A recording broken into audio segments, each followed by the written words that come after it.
Hi, everyone, and welcome. In today's video, there's actually a couple different topics that I'm going to be touching on. First, I'm going to create this Christmas card that is inspired by vintage Christmas paper using a 3D embossing folder and die cuts. And then also, I'm going to be coloring with alcohol markers on die cuts for a no line coloring look. So, lots to cover, and let's go ahead and get started. If you're interested in any of the supplies that I'm using today, they will be linked down below in the video description and over on my blog. The embossing folder that I am using today is a 3D embossing folder. It's called Santa Faces. And I'm also going to be using some of these reverse sentiment strips. I think those were called a vintage Christmas. I set those off on the side because I'm going to start by using the embossing folder and die cut. So the dies that come with that 3D embossing folder cut out these Santa faces, and you want to make sure you cut them out first.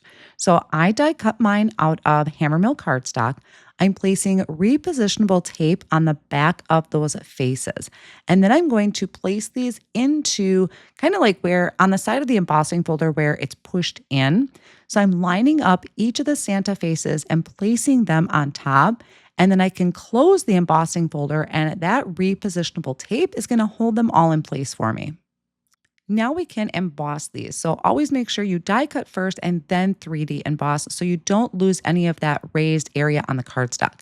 I'm going to use a sandwich that I actually found from Nicole Spohr. So I'm using the Platinum 6 die cut machine. She has her plate in there, a small shim, and then she uses the packaging from the 3D embossing folder and places that over the top. And it embossed beautifully. It was really quick and easy. I didn't have to grab out any extra cardstock or plates. So that embossed amazing. So I highly recommend that tip.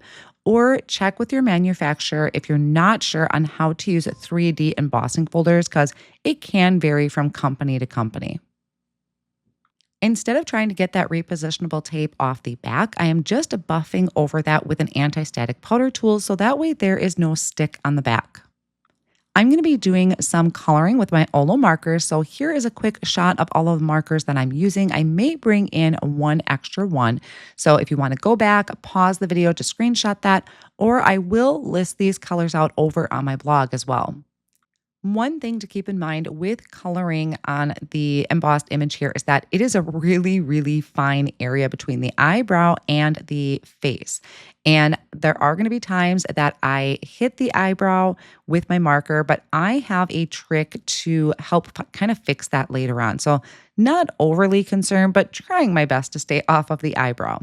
I'm going to be starting with the face on all of the Santas.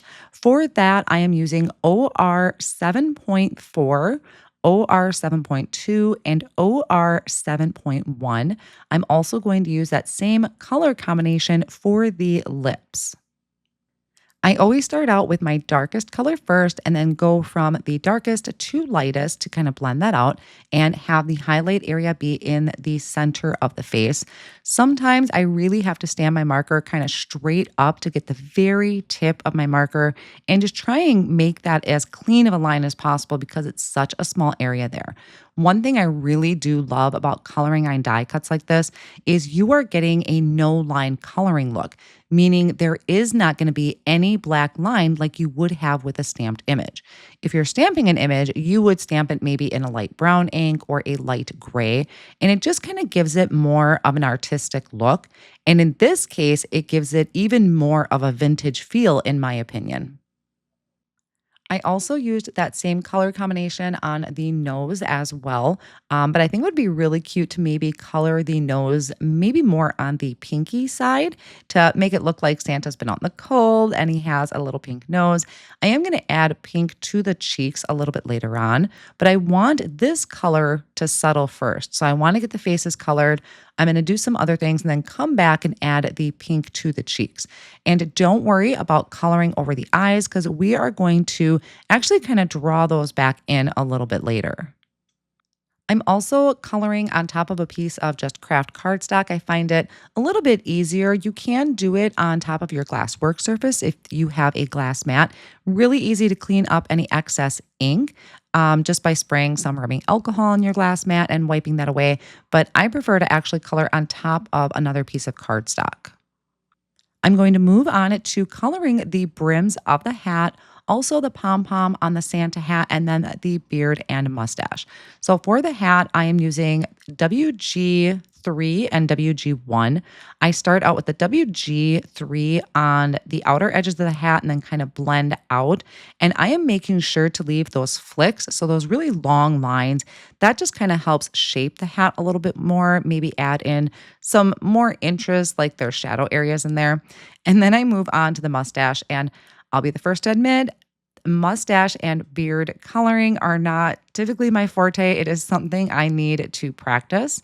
The beard, I didn't mind. The mustache, I honestly struggled with that a little bit. I added the darker shade of this marker to the tip of the mustache.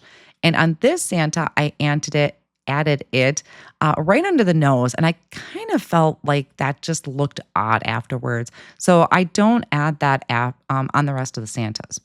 I am adding flicks, so I'm giving it really kind of distinct lines. I'm flicking up with my marker to give those striations in the beard. I could also have done maybe a dotted texture if you wanted to have it be dotted, but I really do like the flicking because I just feel like that gives more separation and gives it more of a realistic look. So those, I just add the W3 at the bottom of the beard. I will come in behind it with the WG1 to help kind of fade that out. And if you feel like you got a little too heavy-handed with your WG markers, you can always bring in the 0 marker. Here I went back and I was doing the pom-pom because I forgot it on one of my Santas. And then I'm going to finish off my last Santa here with those same WG markers and coloring each of those in the same way. I'm not adding any of this color to the eyebrows. As I said, I'm going to do something a little bit different with those later. Back to the mustache, I added those kind of flick areas to the edge of the mustache, so the very outer edges, and a little bit of the WG1 right under the nose. I felt like there should have been a shadow there, but for some reason, I just kind of make him look sick when I do it. So it's something I just need to keep practicing with. And then coming in on this last Santa with the beard, and I think the beard does look nice and textured with those markers. Plus, it is raised because of the embossing that we did. And I think that also helps kind of really bring these faces to life. I have my 0 marker. I was kind of trying to break up that ink a little bit. And now I'm going to move on to the hats. Now, for the hats, I am using an R0.6, R0.5, and R0.4. I'm just going to go with the 3 marker color combination. I added the darkest area right at where the hat meets the white edge of the hat or the white brim of the hat. So I added the darkest part there. Again, maybe some flicks from the right and left-hand side to give it a little bit of shading, and then blending out with that lightest shade of marker. I left the red to coloring in last because otherwise I would risk pulling in that red with my other markers. So I left that to last so I didn't risk getting any of that red into the brim of the hat. I'm coming back in. I believe this was an R0.3 and R maybe 0.2 for the mouth, so the inside there. And then I'm also going to add some of that R0.2 to the cheeks. That came out a little bit too light and the R0.3 was too dark. So I did the R0.3 and then went over the top of it with the R0.2. So always a work in progress. Now for the eyebrows, I have a POSCA white paint pen. And that is what I did. Once I primed it, got it ready to go, I just went back over the eyebrows with that POSCA pen to fill that in. That's going to hide my imperfections. And then a white or a black glaze pen with a fine tip to fill in the eyes. Now, these guys would be really, really cute on their own, but we're going to combine this with the embossed background.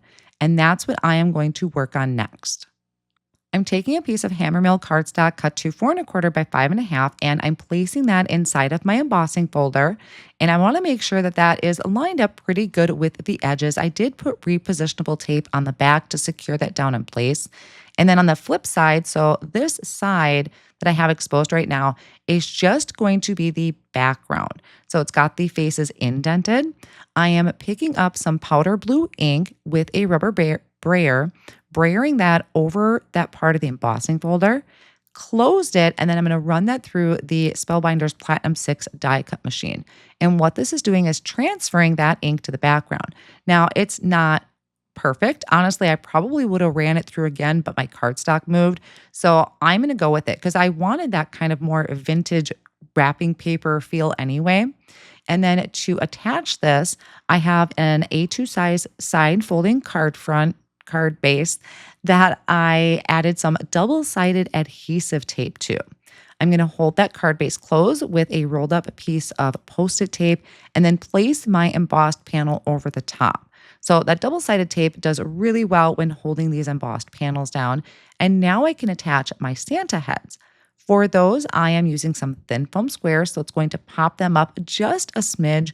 I love all the dimension that is on this card front. For the sentiment, I'm going to be using the Sentiment Strips Reverse. This is Vintage Christmas. And I die cut one set using the Easy Strips rectangle die and one set using the Easy Strips rounded rectangle die. I liked the more crisp edge instead of the rounded, so I'm saving all those for other projects. I went ahead, picked out 2 of them that I thought worked well together. I lined the back of them with thin black foam squares to place them at a diagonal on my card front. And then I have the Prism gems from Simon Says Stamp. I'm going to place them in the center of the snowflakes just to add a little bit of sparkle. This embossing folder is so darn cute with those Santa faces. I have some more die cut because I want to create more. I think they'd look really, really good on tags or Christmas ornaments. Maybe you have a gift bag that you want to create. These guys are so cute and they're just very nostalgic in my opinion. If you are interested in anything that I used in this video, I will have that linked down below in the video description and over on my blog. I hope you enjoyed today's inspiration and maybe give one of these techniques a try, whether it's inking up the background on an embossing folder or even coloring on die cuts. Thank you all so much for joining me today. If you enjoyed today's video, I would love it if you gave the video a thumbs up and subscribe to my channel if you haven't already. Here is another video you may be interested in.